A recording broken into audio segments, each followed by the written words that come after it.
Ketika seorang pria menggigit jagung panggang di jalan, tiba-tiba dia menemukan peluang bisnis. Dia melihat anaknya di sampingnya. Meskipun terasa pedas dari saus cabai di atas jagung, dia tetap terus makan. Bahkan semakin dia makan, semakin ketagihan. Pria itu melihat dengan penuh arti ke warung makanan ringan di sebelahnya. Dia melihat saus cabai yang dikeluarkan oleh pemilik warung. Tiba-tiba dia mendapatkan ide cemerlang. Dia berpikir bahwa keripik kentang belum memiliki rasa pedas.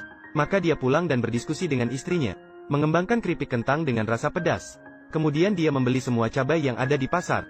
Setiap hari ada varian baru. Tidak ada yang sama lagi. Semua orang sangat antusias.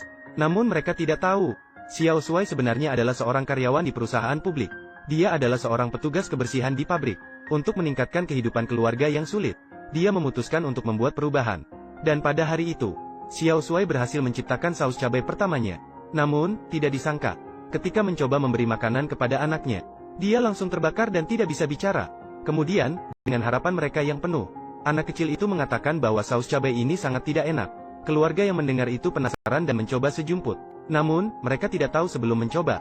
Mereka terkejut setelah mencicipinya. Mereka langsung muntah karena terlalu pedas.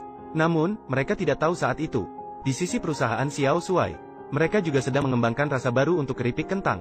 Mereka sejalan dengan ide Xiao Shuai. Namun metode yang digunakan keduanya sangat berbeda. Tim pengembangan perusahaan menggunakan bahan tambahan untuk mencampur rasa pedas secara proporsional. Sedangkan Xiao Shuai sepenuhnya dibuat dengan tangan dan bahan-bahan asli, membuat saus pedas tanpa tambahan bahan. Namun tanpa mereka sadari, Xiao Shuai bahkan menggunakan roda hamster di rumahnya untuk membuat saus cabai yang lebih enak.